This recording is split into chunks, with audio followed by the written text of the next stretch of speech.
Mais ce matin-là, nous parlerons du scandale. Tout court. Et vous comprendrez pourquoi j'ai parlé du scandale. Frère Didier.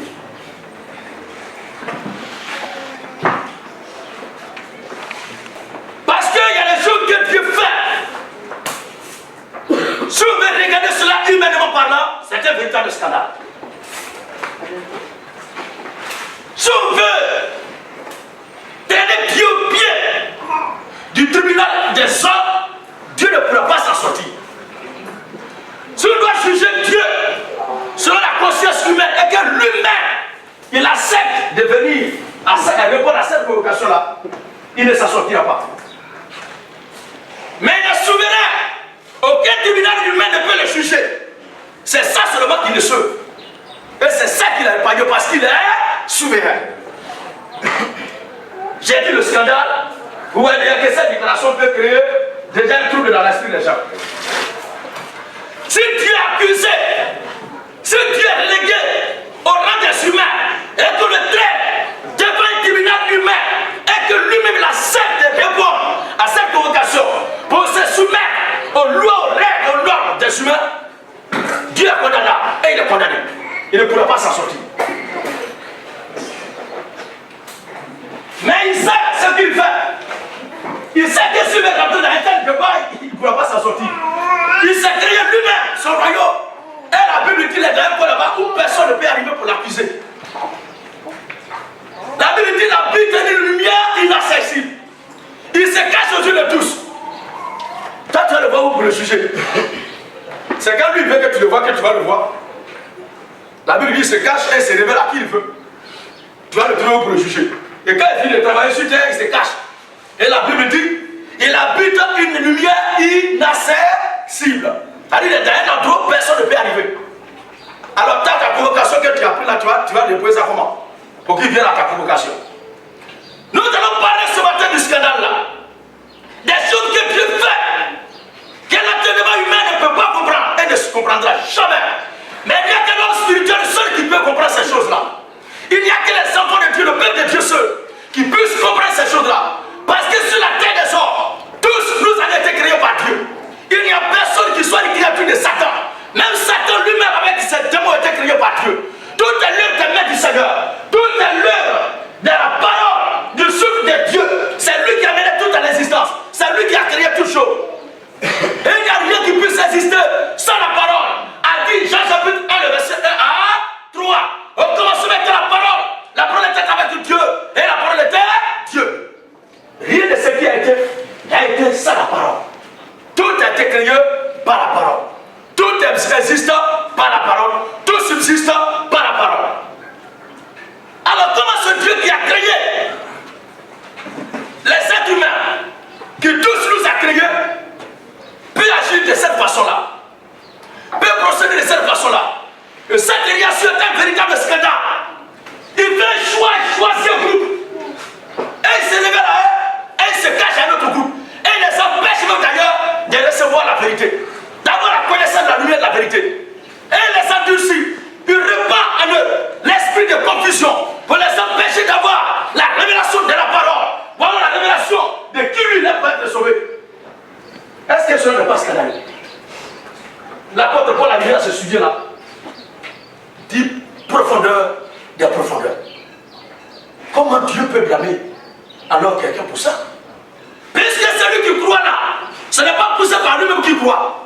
Celui qui ne croit pas aussi, ce n'est pas par lui-même qui ne croit pas. Comment encore Dieu peut condamner un tel individu alors que c'est lui qui l'a empêché de croire? Mais comment vous trouvez cela? Est-ce que cela, humainement parlant, n'est pas utopique? C'est ça, nous disons que c'est idiot dans notre d'abord. C'est toi qui dis à l'individu, ne touche pas à ça. Et après tu lui dis, mais pourquoi tu ne vas pas toucher? Ou bien c'est pas ça? C'est ça. Il dit, si Dieu voulait descendre au niveau des humains pour gérer l'affaire là, il ne pouvait pas s'en sortir. Parce que tous, personne n'est responsable de ce qu'il est. C'est lui Dieu qui a fait les choses comme ça. D'où vient alors qu'il parle de jugement dernier? Mais cela émane d'un mystère. Nous ne parlerons pas de ça maintenant. Nous prenons Exode chapitre 14.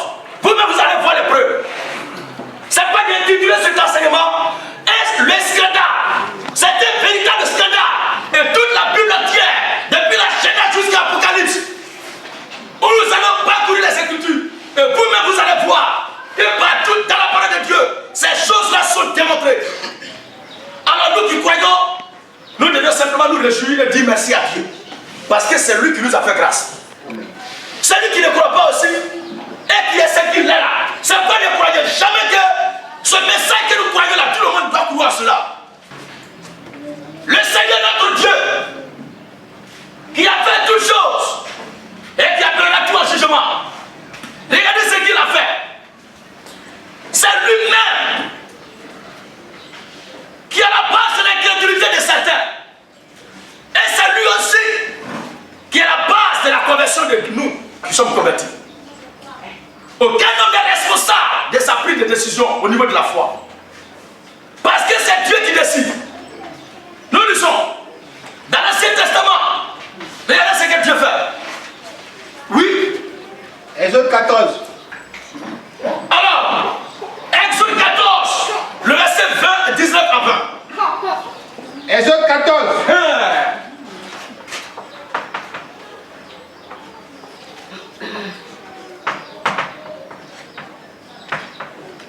Oui, vas-y. Verset 19 à 20. L'ange de Dieu. L'ange de Dieu. Qui allait devant le camp d'Israël. Qui allait devant le camp d'Israël. L'Écriture nous décrit ici une scène phénoménale.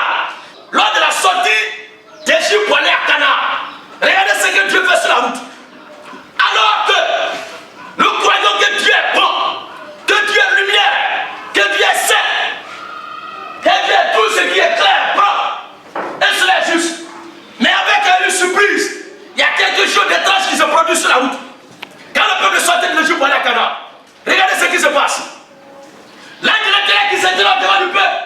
Oui, vas-y frère. Qui allait devant le camp d'Israël. Qui allait devant le camp d'Israël. Parti et allait derrière eux. Parti à l'intérieur.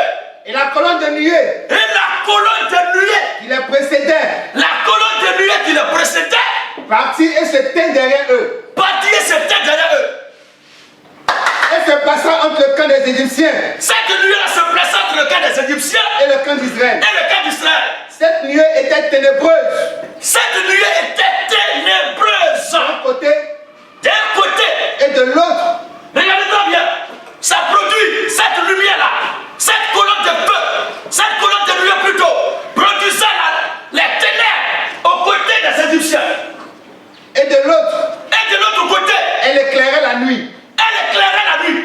Et les deux camps n'approchaient point l'un de l'autre. Parce que le Seigneur avait projeté le côté ténébreux là dans le camp des Égyptiens, et du côté d'Égypte, cela produisait la lumière. Qu'est-ce que cela représente? C'est l'image du Seigneur Jésus-Christ. Cette colonne de nuée est l'image du Seigneur Jésus-Christ. C'est l'image de chaque serviteur de Dieu qui vient. Alors que Dieu lui a confié une mission qu'il fait, augmente son ministère, sauve les âmes, envoie les âmes à Christ, délivre les âmes. De l'autre côté, ça scandalise certaines personnes. Ça les empêche de croire. Ils ne comprennent rien dedans. Parce que le côté obscur est de leur côté. Cela les empêche de voir la splendeur de la gloire de Dieu briller dans le message que Dieu a confié à son serviteur. Alléluia. Amen. Même le Seigneur Jésus-Christ, quand il est venu sur la terre pour travailler, pour prêcher, c'est pas tout le monde qui a cru en lui. Pendant que certains voyaient la gloire de Dieu sur lui et disaient que Dieu le Christ, le Saint de Dieu, il y a un groupe qui dit que c'est le patron des démons. Ou bien ce n'est pas juste. C'est écrit. Ils disent qu'il est Belzébuth, prince des démons. Or, il y a un groupe qui dit tu es le Christ, le Fils du Dieu vivant. Il y a un autre qui dit à qui de nous? C'est l'apôtre Pierre, dans le livre de Jean chapitre 6, 67 à 70. C'est écrit là-bas. Claire, à qui de nous? Tu es le Christ, le Saint de Dieu vivant. Nous avons cru et nous avons connu que tu es le Christ. À qui de nous? Tu as les paroles de la vie. Il y a d'autres qui disent qu'il produit la mort. Tout dépend de la nature de l'individu. Tout dépend de ce que l'on est. Et la gloire de Dieu vient uniquement que pour se manifester et se révéler au peuple de Dieu, pour leur communiquer le salut, pour leur communiquer la vie éternelle. Mais de l'autre côté, dans le cas des fils du diable, ce message ne crée que confusion, cacophonie, bruit dans leur esprit. Et ils n'arriveront jamais à comprendre jusqu'à ce qu'ils soient précipités et qu'ils disparaissent de la terre des hommes pour se retourner en affaire. Ça va ne vous faire pas de la peine pour dire que tout le monde va croire ce que nous croyons. C'est faux. Cela n'est pas juste. Une telle conception va nous fatiguer fort. Si on croit que tout le monde va couloir, si on pense que tout le monde a accepté ce message-là, nous nous fatiguons. Ça veut dire que nous-mêmes là, on ne maîtrise pas bien les voies de notre Dieu. C'est la même colonne de nuée qui produisait la lumière et qui produisait les ténèbres. Et c'est la pied de Dieu. C'est la pied de Dieu. Et les ténèbres que ça produisait, c'est pour empêcher les Égyptiens d'approcher les Juifs. C'est pour les empêcher de comprendre d'abord la révélation de ce qui se passe. C'est pour les empêcher de parvenir à la connaissance à la même hauteur que les Juifs. Parce qu'Israël est le choix de Dieu. Mais l'Égypte, c'est l'image du monde actuel, du monde politique, du bloc politique actuel. Et tout cela ne peut pas avoir la révélation de la parole de Dieu. Parce que c'est Dieu lui-même qui a décidé que la colonne produise des ténèbres. Si vous voulez que ces gens-là soient éclairés et qu'ils aient la révélation, ils aient la connaissance, il va permettre que cette nuée-là produise la lumière à tous les niveaux.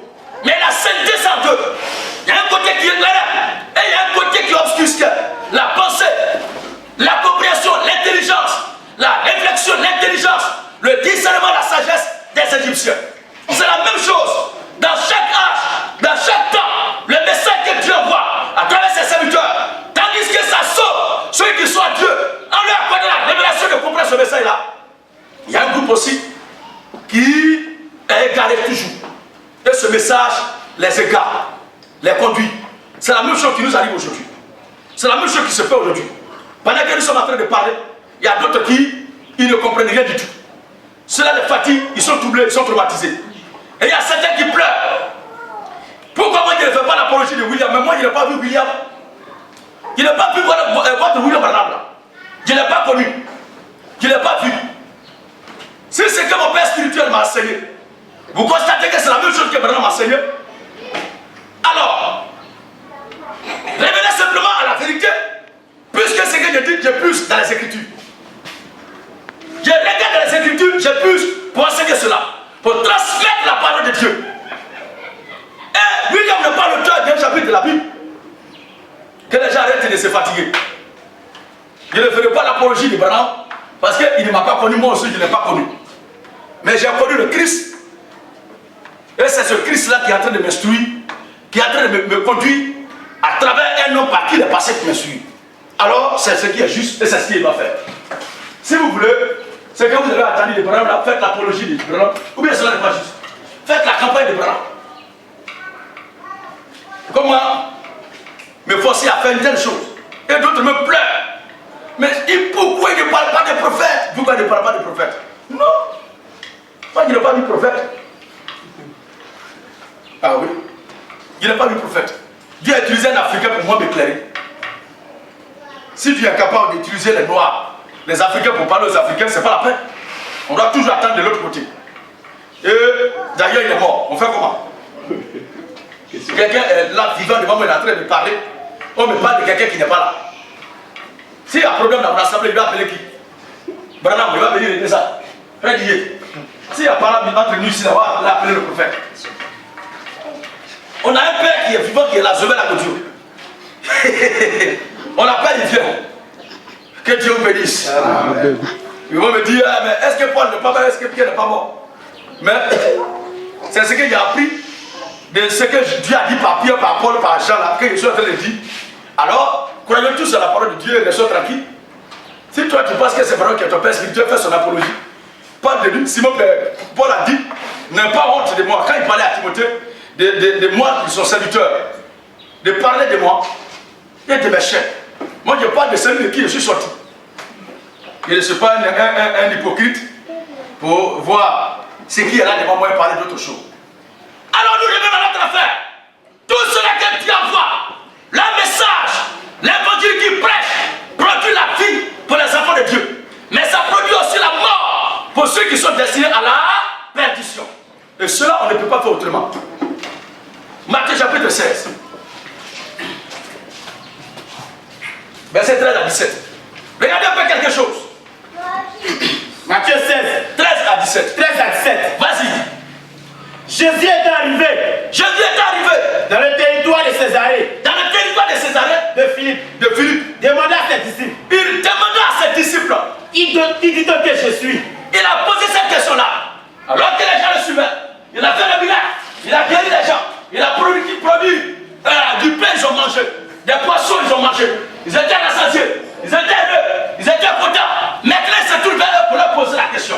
Qui dit donc que je suis? Qui dit donc que je suis? Moi. Moi. Le Fils de l'homme. Le Fils de l'homme. Il lui répondit. Il lui répondit.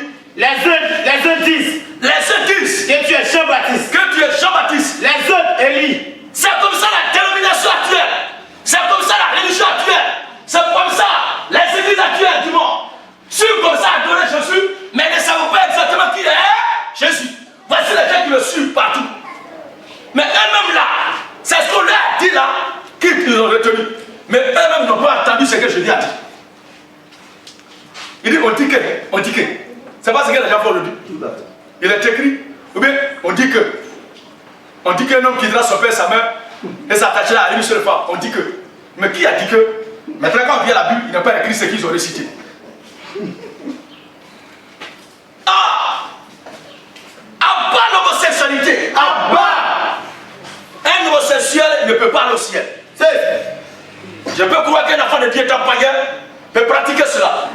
Mais étant Christ était converti, étant Christ maintenant, aller pratiquer l'homosexualité, ça montre que tu es un fils de Caïn. Tu es un maudit de la malédiction. Un prédicateur homosexuel qui monte à la chair. Et toi, tu vas parler de quoi? C'est quel esprit qui te parle? Question. C'est quelle vision que tu as reçue? Question. Ce texte-là ne convainc pas que l'homosexualité est un péché. Question. Et que cela est contre nature. Et la Bible a dit cela même clairement. Que tu ne dois pas aller homme avec homme, femme avec femme. Et toi, un garçon, et des secoureurs prédicateurs, tu donnes ton prix à ton ami garçon. Pour combien? Pour une somme de 3 millions. Pour une somme de 1 500 000. Mais tu es maudit plus même que Judas Iscariote. C'est ça. Tu es plus maudit que Satan. Parce que Satan, même que le père même du mal, il ne parlait vers Adam dans le jardin d'Éden. Il sait très bien que c'est Ève qui répond aux critères de reproduction et de jouissance. Alors pour jouir abondamment conséquemment, il allait vers Ève. Mais ce n'est pas Adam. Il sait que lui et Adam, ils ont la même chose. Il y a quoi dedans? Alléluia. On est là. Et tu regardes ton ami garçon. Et puis quand il passe, il appuie ses cuisses. Ton ami garçon appuie tes cuisses et ça ne t'interpelle pas pour le reprendre. Mais tu es maudit. Et tu le suis, tu montes dans sa voiture pour aller chez lui à la maison. Mais tu vas chercher quoi chez un homosexuel? Et tu dors là-bas. Alors que tu lui as demandé l'argent, il dit pour te donner, voilà ce qu'il va faire. Mais toi, tu t'en vas chez lui là. C'est pour aller prendre l'argent là, non? Mais pour prendre là, il va te partir quand tu vas te courber. Dis tout! Enfin les homosexuels! Avec de tels esprits, vous voulez conduire le peuple de Dieu. Bande de plaisantins. Mais restons à notre sujet. Le jour où nous parlerons de l'occidentalisme avec ses dérives diaboliques, vous allez nous entendre. Parce que c'est l'Occident qui a apporté ces choses ici en Afrique. C'est ça. Nos aïeux n'étaient pas des seigneurs de pratique. Jamais. Quand nous on prend 2 femmes, les gens disent oh, c'est quoi ça? Mais pour eux c'est normal de coucher avec leur ami garçon. Mais entre celui qui couche avec son ami garçon et celui qui a pris 2 ou 3 4 femmes, le cas d'entre les deux est condamné par la Bible. La Bible dit si un homme prend notre femme, il ne retranchera rien pour la première, à la nourriture, au vêtement et au droit conjugal. Ça c'est juste. Mais il a dit maudit soit quiconque couche avec son ami garçon comme on couche avec femme. Tu es maudit. C'est ça. Alors quand ce qui est maudit est pratiqué, l'Occident acclame cela. Quand ce qui est béni de Dieu est demandé, l'Occident condamne cela et écrit au scandale. Vous êtes méchant que le diable lui-même. Alors nous revenons à notre sujet. Là les gens suivent Jésus comme ça. Comme les religieux aujourd'hui, tu veux travailler, viens Jésus.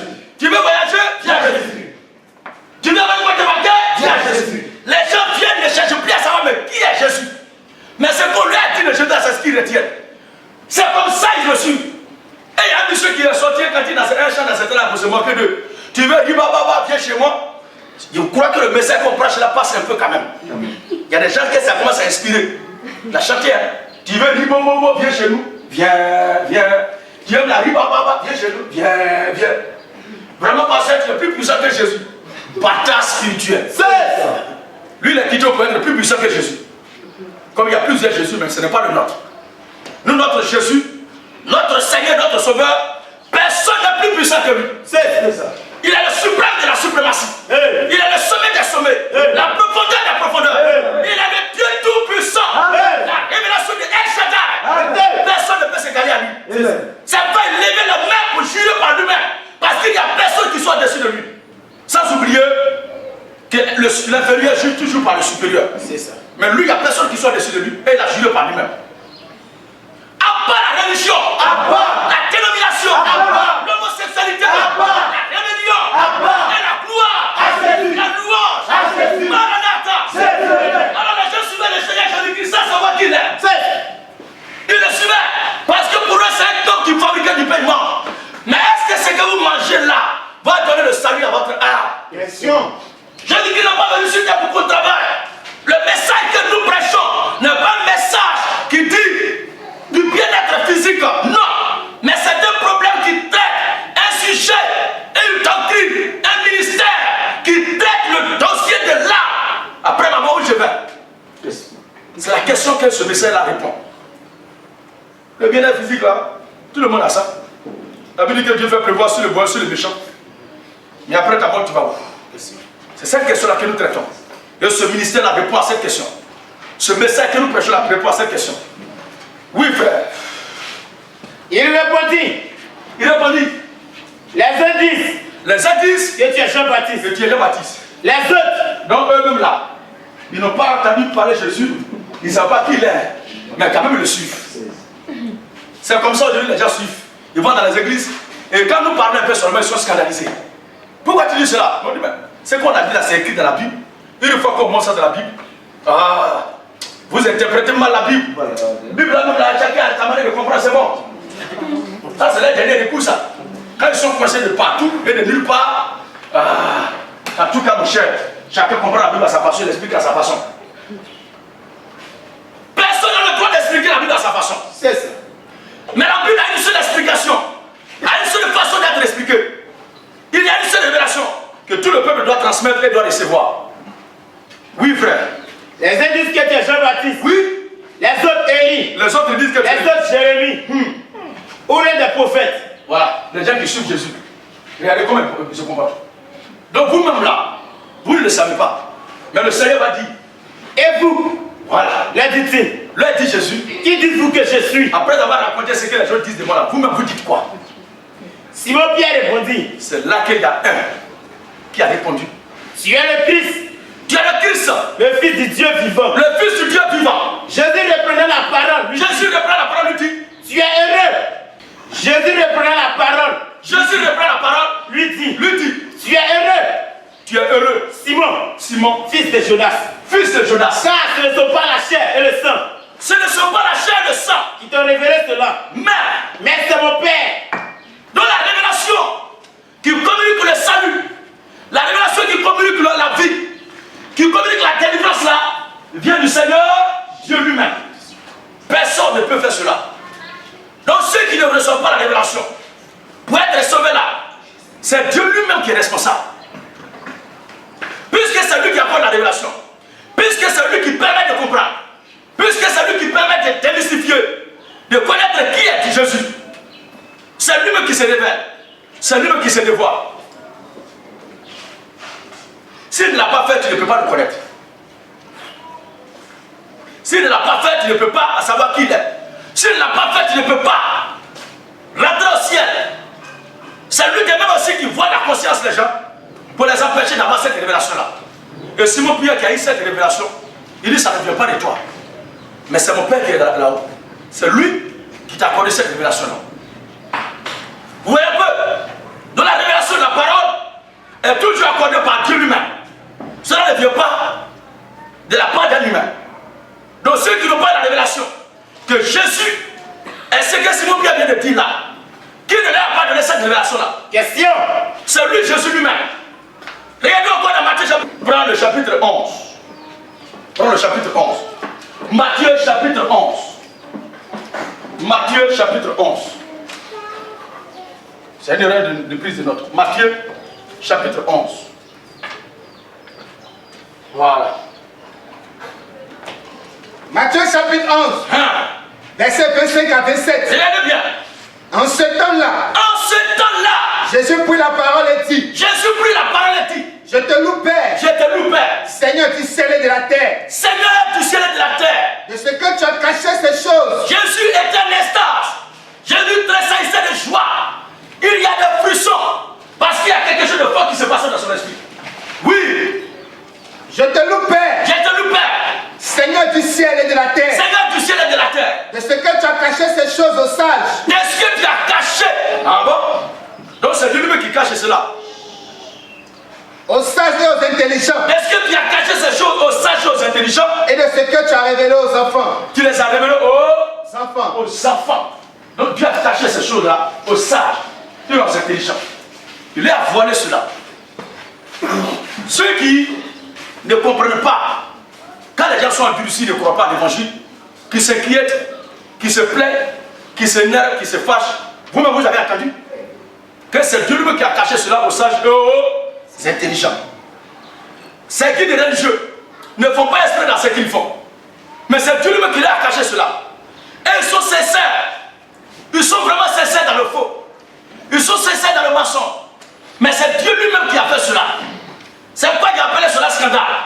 Comment le Dieu qui donne le salut, qui juge les gens, c'est lui encore qui empêche les gens de reconnaître, de voir la vérité.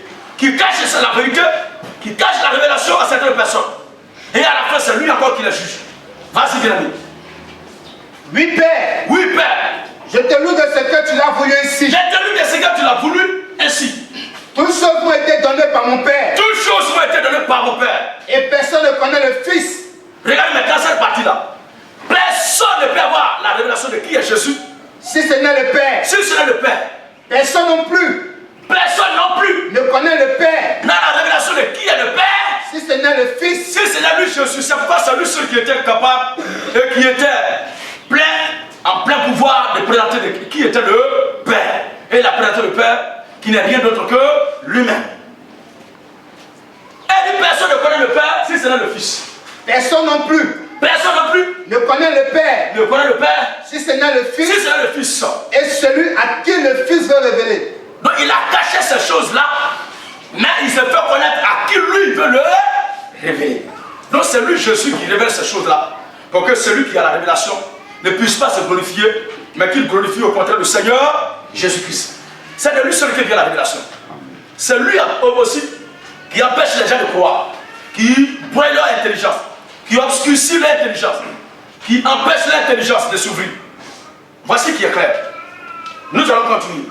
Dans le livre de Marc. Mais avant Marc, allons-y d'abord dans Isaïe. Isaïe 29, le verset 9 à 12. Isaïe 29, 9 à 12. Isaïe 29, 9 à 12. Oui. Soyez stupéfaits. Soyez stupéfaits. Et étonnés. Étonnés. Fermez les yeux. Fermez les yeux. Et devenez aveugles. Devenez aveugles. Ils sont ivres. Ils sont ivres. Mais ce n'est pas de vin. Parce qu'ils ont bu du vin? Non, ils n'ont pas bu du vin. Ils chancellent. Ils chancellent. Mais ce n'est pas de l'effet. C'est vrai qu'ils chancellent. Mais ce n'est pas de l'effet. Des liqueurs fortes. Des liqueurs fortes. Car l'Éternel a répandu sur vous. Le chancellement ici, c'est au plan spirituel. Quand on voit les gens qui ne portent pas chaussures, quand on voit les gens qui bâtissent les bébés de nouveau-nés, quand on voit les gens qui prient au nom du Père, Fils et d'Esprit, quand on voit les gens qui font ci des croix, c'est de la folie, ils chancellent. Mais la Bible dit ce n'est pas parce qu'ils ont bu. Ce n'est pas parce qu'ils ont bu peut-être, non. Mais car l'Éternel a répandu sur vous. L'Éternel a répandu sur eux un esprit d'assoupissement. Qui a répandu sur eux l'esprit d'assoupissement? L'Éternel. C'est Dieu lui-même pour les empêcher d'avoir la révélation de la parole. Oui, frère. Il a fermé vos yeux. Il a fermé vos yeux. Les prophètes. Les prophètes. Il a voilé vos têtes. Il a voilé vos têtes. Les voyants. Les voyants. Toute la révélation. Toute la révélation est pour vous. Est pour vous. Comme les mots d'un livre cacheté. Comme les mots d'un livre cacheté. Cacheté. Que l'on donne. Que l'on donne. À un homme. À un homme. Qui sait lire. En disant. En disant. Lis donc cela. Il faut nous lire ce que tu vois là. Et qui répond. Et il répond. Je ne le puis. Alors que ce sont des les intellectuels. Car il est cacheté. C'est Dieu lui-même, c'est bon, qui a répandu sur eux un esprit d'assouplissement. Pour les empêcher d'avoir la révélation de ce message. Pour les empêcher d'avoir la révélation de cette parole. Pour les empêcher d'avoir la connaissance de ce message. Et cela est caché pour eux. C'est Dieu lui-même qui l'a fait. Donc la révélation de la parole. La révélation de la parole. La révélation de l'évangile. Qui est prêchée là. Et accordée par Dieu. Même la lecture des Écritures que nous faisons. Si tu ne brûles pas ton intelligence, ton esprit, tu ne comprendras jamais la lecture que tu fais. Et qui empêche les gens d'avoir la révélation de la lecture qui est faite? C'est Dieu lui-même. Parce que la Bible dit qu'il a répandu sur eux un esprit d'assouplissement, un esprit de vertige, pour les empêcher de voir la splendeur de la gloire de Dieu, pour les empêcher de voir la connaissance, la révélation de la parole de Dieu. C'est le Seigneur lui-même qui le fait. Personne d'autre. C'est lui qui apporte la révélation. C'est lui aussi qui empêche aussi à quelqu'un d'avoir la révélation. Nous lisons encore. À la naissance du Seigneur Jésus, regardez ce que l'Écriture dit. Jésus n'était pas né pour sauver tout le monde. Et il n'est pas né pour sauver tout le monde. Et il ne sauvera pas tout le monde. Et il ne sauve pas tout le monde. Et il n'a jamais sauvé tout le monde. Alléluia. Amen. Nous lisons Luc chapitre 2, verset 34 à 35. Regardez même ce que l'Esprit dit. Luc chapitre 2. 34 à 35, c'est ça. Verset 34 à 35. Oui. Simeon est béni. Prépare d'abord Marc chapitre 4. Le verset 33 à 34. Oui, vas-y frère. Simeon est béni. Simeon après avoir reçu le petit Jésus. Et dit à Marie sa mère. Dit à Marie sa mère. Voici. Voici, écoutez très bien. Voici. Cet enfant est destiné. Quand on dit il est destiné, ça veut dire que c'est ce pourquoi il est venu sur terre, ce qu'il va faire, ce qui va se passer à son sujet-là. Ce que Dieu a prévu déjà, ce qui est arrêté déjà du ciel, ce qui est planifié par Dieu, ce qui doit s'accomplir à son sujet. Est-ce que ce que Dieu a arrêté va échouer? Alors, voici. Cet enfant est destiné. Cet enfant est destiné à amener la chute. À amener la chute. Et le révèlement. Et le relèvement. Et le relèvement. Le relèvement de plusieurs en Israël. C'est-à-dire, il va mener la chute de plusieurs et le relèvement de plusieurs. Un tel type-là, vous connaissez que tout le monde allait croire lui. On dit ça, il est destiné. Pas on, mais l'Esprit dit, la Bible dit, c'est à ça il est destiné. Ça veut dire que tout le monde n'allait pas croire en lui. Ceux qui devaient croire en lui sont connus. Ont été déjà comptés par Dieu. Et c'est ceux-là qui croiront en lui. Ceux aussi qui ne croyaient pas en lui ont été déjà planifiés au connu de Dieu. Et en cela, personne ne peut se dérober de ce plan. Personne ne peut aller à la rencontre de cela. Parce que Dieu a fixé tout. Et ce destin doit être respecté. Et l'Esprit de Dieu veille au cœur. Pour que ceux, effectivement, qui devaient chuter, puissent chuter. Et ceux qui devaient être relevés, puissent être relevés. C'est l'Esprit du Seigneur qui le fait. Personne d'autre ne pourra s'opposer à cela. Quelle que soit ton éloquence, ta détermination, ta bonne volonté de vouloir convertir le monde entier, tu ne réussiras jamais là où le Seigneur lui-même, son destin n'est pas arrivé. Que le Seigneur nous bénisse. Continue, frère. Voici, cet enfant est destiné. À amener la chute. Et le relèvement. De plus en Israël. Et à devenir. Un signe qui provoquera. Un signe qui provoquera. La contradiction. Quoi? La contradiction. Ça veut dire que Jésus sera l'objet d'un débat. Parce qu'il va provoquer la contradiction. Est-ce que cela n'est pas fait aujourd'hui? Est-ce qu'on ne voit pas ça partout aujourd'hui? Lui là se lève, il raconte pour lui. L'autre se lève, il raconte pour lui. L'autre qui là-bas, il raconte pour lui. L'autre qui... Ainsi qui provoquera la contradiction. Est-ce que vous comprenez bien cela? Donc les contradictions, les confusions qui existent, c'est Dieu lui-même qui a prévu cela. Parce que Jésus est ainsi de contradiction. Pas pour nous le peuple de Dieu, mais pour les impies. Et il y a tout le débat à son sujet. Les musulmans disent ceci. Nous les chrétiens disent cela. Les religieux disent ceci. Les fétichistes aussi disent cela. Les francs-maçons racontent leur vie. Il va provoquer la contradiction et c'est ce qui se passe aujourd'hui. C'est ce qu'il est. Il aura toujours contradiction à son sujet. Jésus ne fera jamais l'unanimité. Ne vous fatiguez même pas. Si vous avez parlé du message à quelqu'un, il ne croit pas. C'est lui-même qui est en train de démontrer que celui-là ne lui appartient pas. Je veux parler du Seigneur. Alors ne vous affectez pas. Et ne croyez pas que parce que vous avez cru, toute votre famille va croire. Ou même tous les membres de votre famille vont croire. Non. Cela n'est pas vrai. Celui que Dieu a destiné pour croire, c'est lui qui croira. Et lui-même lui donnera la révélation de croire. Et celui aussi qui n'est pas né pour croire, c'est lui, Dieu lui-même qui va l'empêcher. C'est pas ce qu'on a lu tout de suite. Il va répondre en lui un esprit de assoupissement pour l'empêcher de voir la vérité, d'avoir la révélation de ce que tu dis. L'évêque éthiopien avait raison dans Actes chapitre 8. Quand Philippe lui a demandé, mais est-ce que tu comprends ce que tu dis? Il dit, comment puis-je comprendre s'il n'y a personne qui me l'explique? Il faut quelqu'un quelque part, quelqu'un qui pour décoder les mystères et permettre à ceux qui sont destinés à être sauvés de connaître et d'avoir la révélation. Il y a un sujet, un verset. Vas-y. Ah. Nous continuons. Dans Marc, donc Jésus va provoquer la contradiction. Mais ce n'est pas lui qui existe la contradiction. Mais il va être un sujet de contradiction. Dans tous les pays au monde. Partout. Nous lisons maintenant. Marc 4, le verset 33 à 34. Marc 4, 33 à 34. Tu prépares aussi le même chapitre, Marc 4, le verset 10 à 12. C'est pas beaucoup de paraboles de ce genre. C'est pas beaucoup de paraboles de ce genre. Il a annoncé la parole.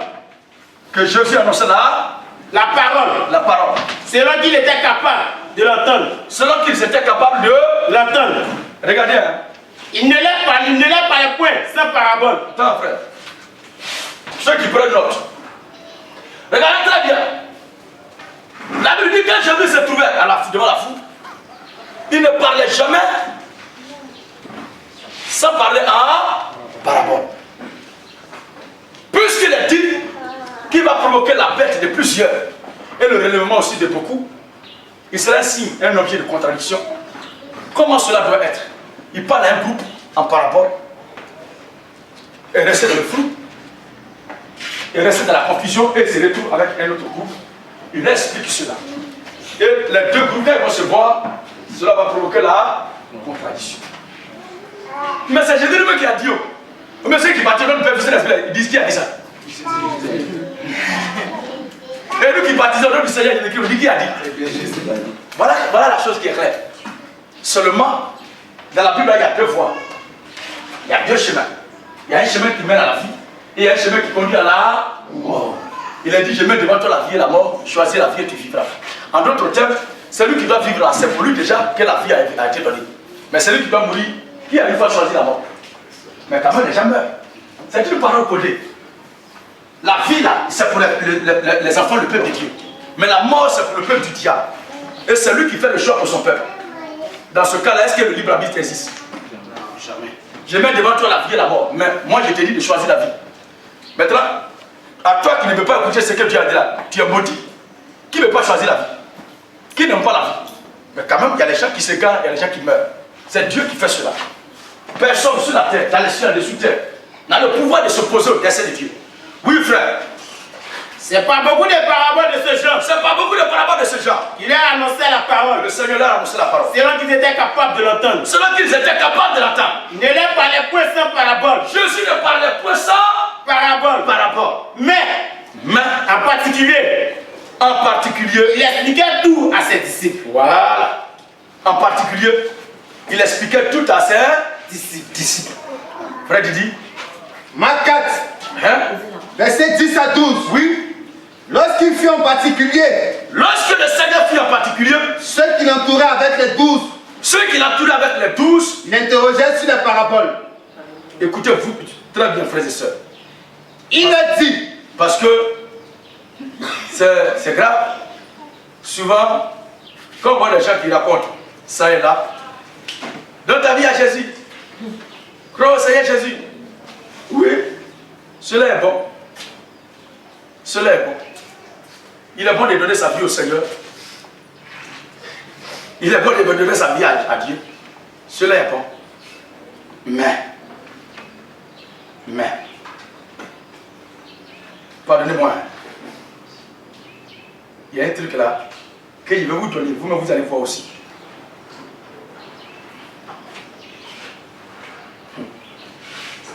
Ok. Nous y sommes. Vas-y, frère. Donne ta vie au Seigneur. Donne-toi à Dieu. C'est bon de se donner à Dieu. C'est bon de donner sa vie au Seigneur. Mais personne ne peut le faire. Si ce n'est le Seigneur lui-même qui a donné sa vie pour toi. Toi, ta vie est quoi pour donner ça au Seigneur? Tu as une vanité comme ça. Le Seigneur va faire quoi avec ta vie? Notre minable Bible va faire quoi avec ça? Donne ta vie au Seigneur. Oui. Ce sont des paroles d'exhortation. Ce sont des paroles d'exhortation. Mais, dans le fond, de ce que nous avons comme révélation, personne, sur la terre, en dessous de terre, ne peut lui-même, de sa propre force, de son propre pouvoir, se donner au Seigneur. Cela ne peut être fait. Oui? Continue maintenant. Lorsqu'il fut en particulier, ceux qui l'entouraient avec les 12, l'interrogeaient sur la parabole. L'interrogeaient sur la parabole. Il a dit, c'est à vous qu'a été donné le mystère du royaume de Dieu. C'est à vous, mes disciples là, qu'a été donné le mystère du royaume de Dieu. Mais pour ceux qui sont dehors, puisqu'il doit amener la chute de quelques-uns et permettre que d'autres soient sauvés, comment est-ce que cela doit être possible? Alors que c'est lui qui donne à chacun d'avoir la révélation et qui empêche aussi les autres d'avoir cette révélation-là. Quand il est Dieu devant la foule, pas la parabole. Mais quand il s'est retiré à ses disciples, c'est pourquoi il appelle cela le scandale. Parce qu'à la fin là-bas, c'est lui qui va nous juger. Condamner tel qui n'a pas cru et justifier celui qui a cru. Or, dans le fond, c'est lui qui empêche les gens de croire et c'est lui qui permet aussi aux gens de croire. C'est un scandale. C'est un véritable scandale. Oui, frère. Il a dit, c'est à vous qu'a été donné le mystère. C'est à vous qu'a été donné le mystère du royaume de Dieu. Du royaume de Dieu. Mais pour ceux qui sont dehors, tout se passe en parabole. Tout se passe en parabole. Afin qu'en me voyant, ils voient tout ce qu'il dit là. Et n'aperçoivent point. Et qu'en entendant mes paroles, ils entendent. Ils ont entendu. Et ne comprennent point. Et ne comprennent rien. Il y a un semeur qui est sorti. Il a semé telle chose. Ils ont entendu, en partant de la maison, je dis à parler de semeur. Mais est-ce qu'ils ont compris ce que ça signifie? Pourquoi il a fait cela? De peur qu'ils ne se convertissent. Et que leurs péchés leur soient pardonnés. Ah bon? Ah bon?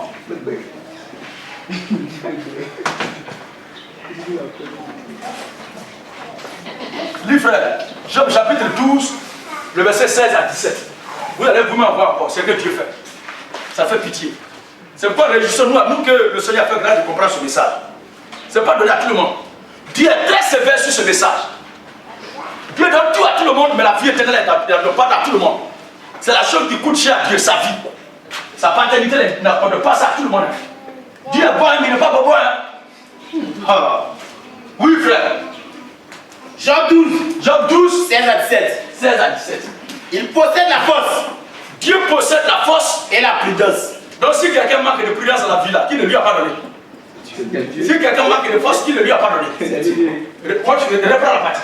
Il possède la force. Et la prudence. Il maîtrise celui qui s'égare. Quand il y a l'un de ses enfants qui veut s'égarer, il le maîtrise. Vous fait égarer les autres. Lise, la lecture qu'il a fait là. Il était bon au commencement, mais il a gâté tout à la fin.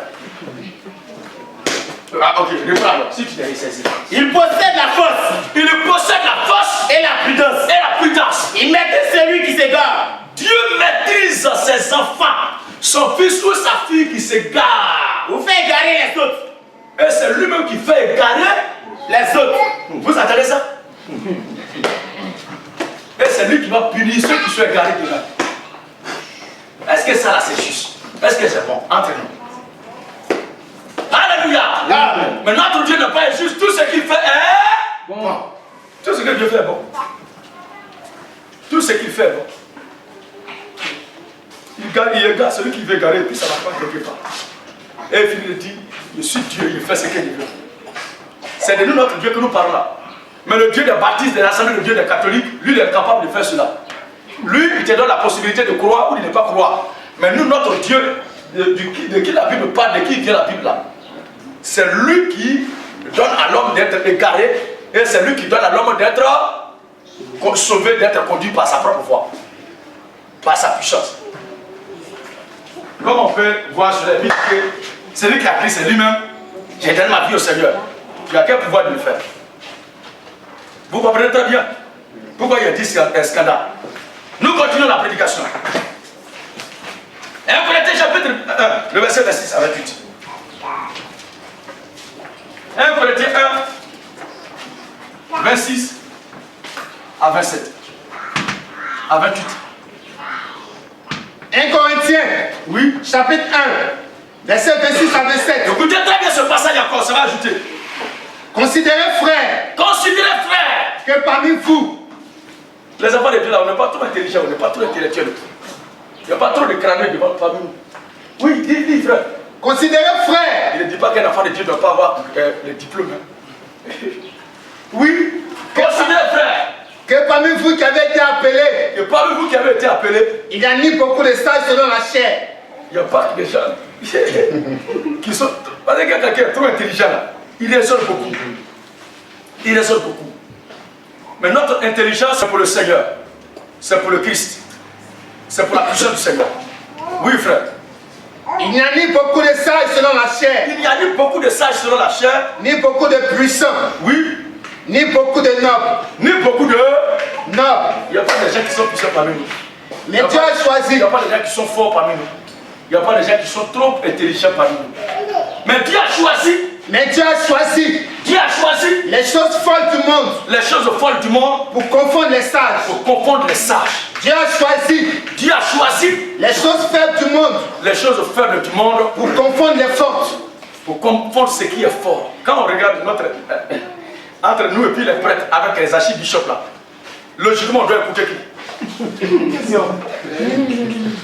Regardez leur corpulence, leur pouvoir, leur puissance. Quand ils parlent, c'est impressionnant. Mais dans une confrontation avec nous, ils vont tomber tout de suite. Leurs ailes vont se briser. Au départ, ils peuvent décoller aussi avec nous, puisque le poulet peut s'envoler à une certaine altitude, comme l'aigle aussi. Mais arriver à 1, 2, 3, 4, c'est fini. Il va dire, ah, c'est quoi ça? Et tous ces fruits-là vont tomber. Et le voilà. En ce moment, l'aigle pousse le platissement en plein milieu du ciel là-bas. Alléluia. Et c'est ce que ce message a fait de nous. C'est quand nous en parlons avec assurance. Que le Seigneur bénisse son peuple ce matin. Nous allons continuer toujours. Dans 2 Corinthiens chapitre 2, le verset 14 à 15. 2 Corinthiens 2, oui, 14 à 15. Et Dieu fait cela pour que d'autres ne croient pas. Quand il nous regarde jusqu'à lui, cela il parle bien, mais vraiment. Leur manière de parler là. C'est qu'il est vrai, mais il y a toujours un main quelque part. C'est ce main là qui est là pour leur chute. Et c'est ce que Dieu a pour vous. Oui, vas-y, bien. 2 Corinthiens 2, oui, 14 à 15. Grâce soit rendue à Dieu. Grâce soit rendue à Dieu. Qui nous fait toujours triompher en Christ. Qui nous fait toujours triompher en Christ. Et qui répand par nous. Et qui répand par nous. En tout lieu. En tout lieu. L'odeur de sa connaissance. L'odeur de sa connaissance. C'est Dieu qui répand par nous. En tout lieu, l'odeur de sa connaissance. Quand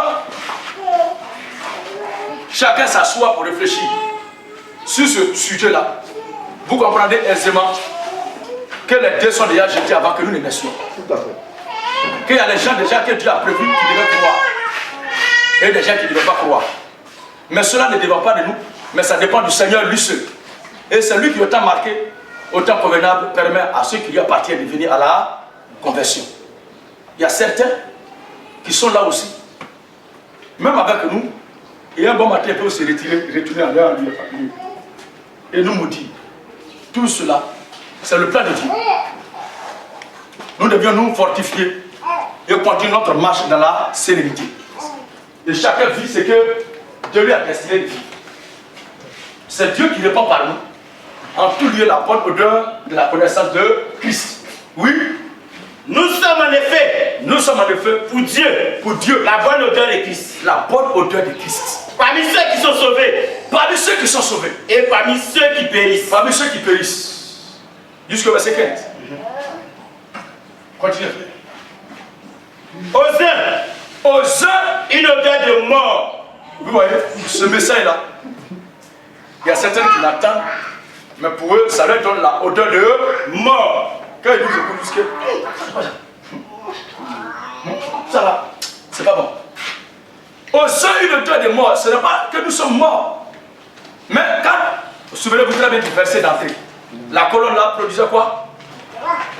La colonne de Dieu produisait la lumière et les ténèbres. C'est de la même façon aussi le message que nous prêchons donne une odeur de mort à ceux qui sont destinés à la mort et une odeur de vie. Oui, aux uns, une odeur de mort, donnant la mort. Donnant la mort aux autres. Et aux autres, une odeur de vie. Une odeur de vie. Donnant la vie. Donnant la vie.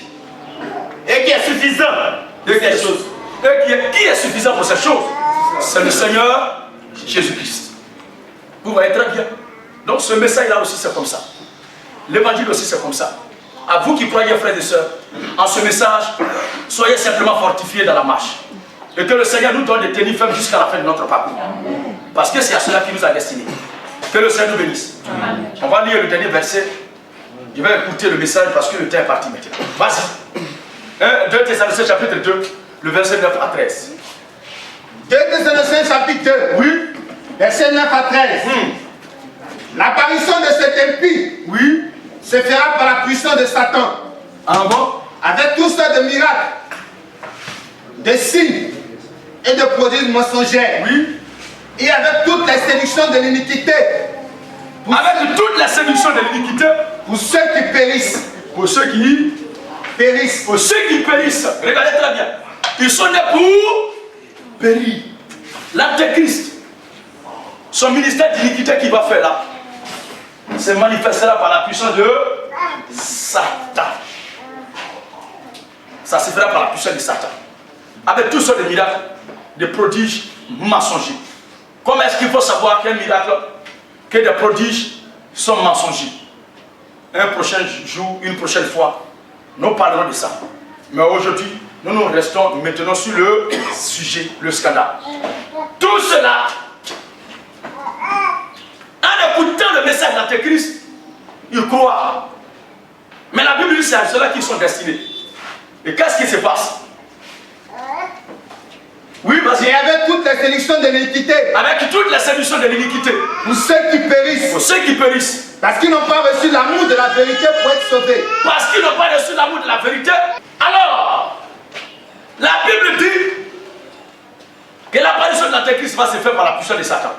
Avec toutes sortes de miracles, prodiges, mensongers.